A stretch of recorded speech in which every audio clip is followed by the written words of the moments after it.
नमस्कार दोस्तों। भारत में जब हम लोकतंत्र की बात करते हैं तो सबसे बुनियादी शर्त होती है निष्ठा। एक जनसेवक की निष्ठा सिर्फ और खुद के देश के प्रति होनी चाहिए। लेकिन क्या होगा अगर देश के सबसे पुराने राजनीतिक दल के युवराज कहे जाने वाले नेता की पहचान ही सवालों के घेरे में आ जाए? आज हम बात कर रहे हैं राहुल गांधी की। राहुल गांधी जो खुद को कन्याकुमारी से कश्मीर तक भारत को जोड़ने वाला बताते हैं, लेकिन अब उन पर आरोप है कि उनकी जड़ें लंदन की गलियों में एक ब्रिटिश नागरिक के तौर पर दर्ज हैं। यह मामला कोई नया नहीं है, लेकिन आज यह खबर इसलिए बड़ी है क्योंकि अब यह कानूनी लड़ाई निर्णायक मोड़ पर पहुंच चुकी है। रायबरेली की धूल भरी सड़कों से निकलकर यह मामला अब लखनऊ की विशेष एमपी एमएलए कोर्ट की फाइलों में कैद है।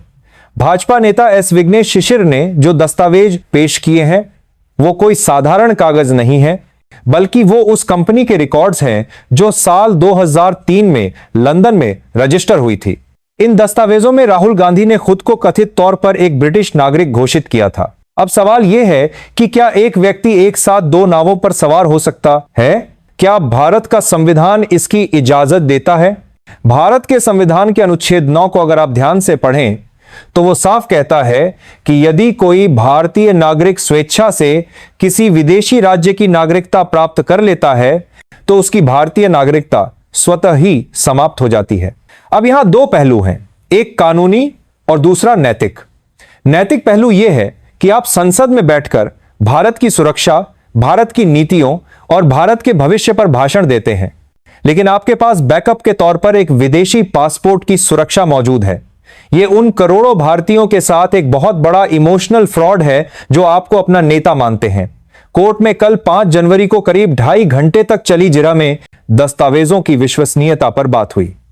सीबीआई की एंटी करप्शन ब्रांच इस समय उन कड़ियों को जोड़ रही है जो लंदन से लेकर दिल्ली तक फैली हुई हैं।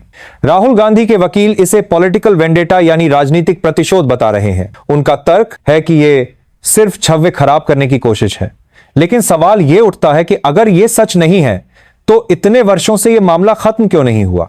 सच्चाई को साबित करने के लिए सिर्फ एक स्पष्टीकरण काफी होता है, लेकिन यहां तो तारीखों का एक लंबा सिलसिला चल रहा है। इस कहानी में एक बहुत ही गंभीर मोड़ तब आया जब इस केस को रायबरेली से लखनऊ ट्रांसफर करना पड़ा।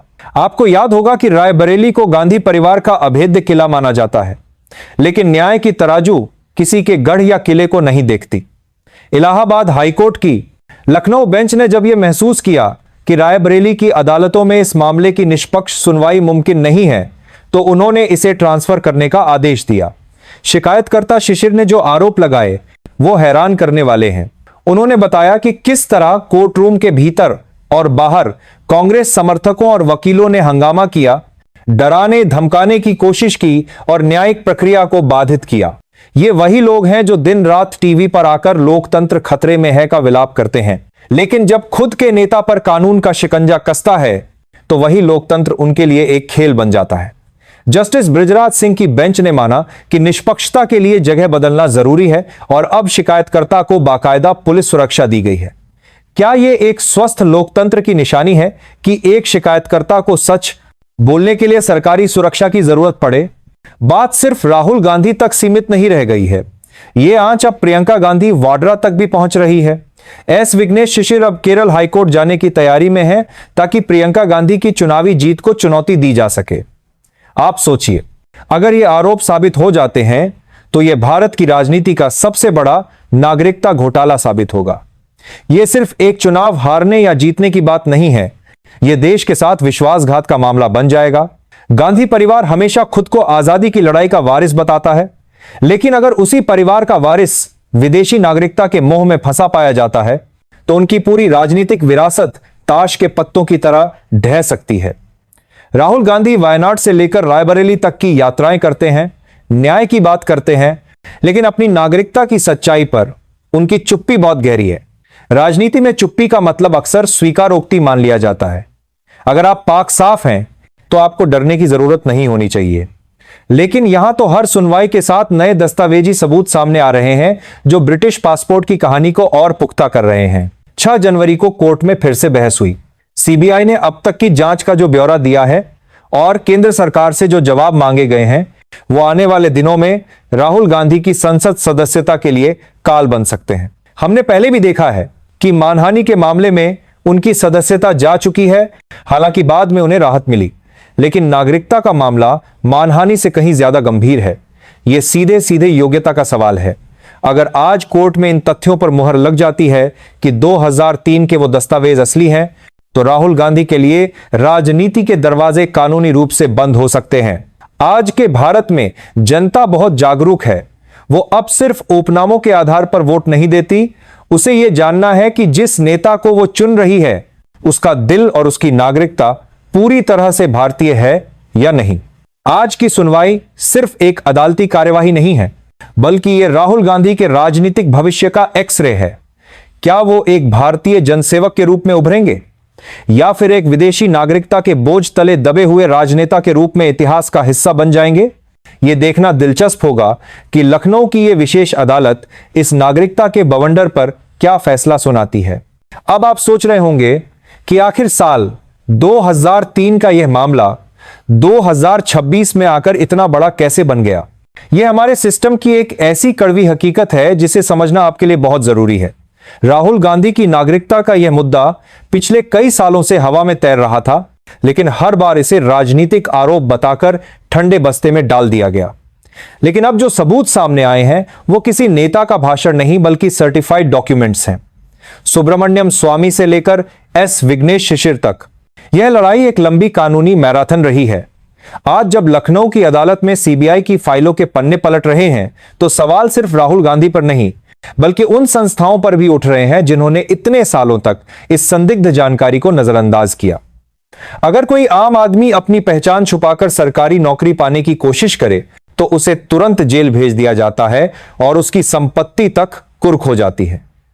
लेकिन क्या हमारे देश का कानून रसूखदार परिवारों के लिए अलग तरह से काम करता है? यह जो वीआईपी कल्चर की मानसिकता है, वही आज इस केस के केंद्र में है। कोर्ट में जब ब्रिटिश सरकार के दस्तावेजों का जिक्र होता है, तो वह सीधे तौर पर भारत की संप्रभुता से जुड़ जाता है।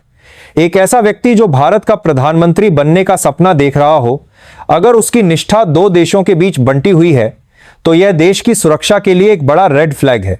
6 जनवरी की 2.5 घंटे की सुनवाई और आज की बहस के बीच जो सबसे बड़ी बात निकल कर आई है, वह है राहुल गांधी की रहस्यमयी चुप्पी। आप ध्यान दीजिएगा, राहुल गांधी हर छोटे बड़े मुद्दे पर ट्वीट करते हैं, प्रेस कॉन्फ्रेंस करते हैं, लेकिन जब बात उनकी अपनी नागरिकता पर आती है तो वह पूरी तरह से मौन हो जाते हैं। क्या यह चुप्पी एक सोची समझी रणनीति है, या फिर उनके पास इन दस्तावेजी सबूतों का कोई काट मौजूद ही नहीं है?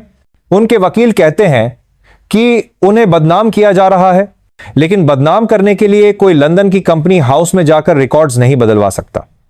जब आप किसी कंपनी में डायरेक्टर के तौर पर अपनी राष्ट्रीयता ब्रिटिश लिखते हैं, तो वह एक कानूनी हलफनामा होता है। अब इसे केवल टाइपिंग की गलती या क्लर्क की भूल बताकर पल्ला नहीं झाड़ा जा सकता। यह मामला अब केवल अदालती कमरों तक सीमित नहीं रहने वाला, क्योंकि इसका असर भारत की गलियों और गांवों तक जाएगा। लोग अब पूछने लगे हैं कि क्या भारत जोड़ो की बातें करने वाला नेता खुद की पहचान के मामले में देश को अंधेरे में रख रहा था? अगर ये आरोप कल को सच साबित हो जाते हैं, तो यह भारतीय लोकतंत्र के इतिहास का सबसे बड़ा पॉलिटिकल फ्रॉड माना जाएगा। रायबरेली से वायनाड तक की उनकी जो भी चुनावी जीत रही है, वह सब एक बड़े कानूनी शून्य में तब्दील हो सकती हैं। यह सुनवाई राहुल गांधी के लिए सिर्फ एक केस नहीं, बल्कि उनके वजूद की लड़ाई बन चुकी है। आप क्या सोचते हैं? अपनी राय हमें जरूर बताएं। मैं जल्द ही मिलूंगा एक बड़े और नए मुद्दे के साथ। तब तक के लिए नमस्कार।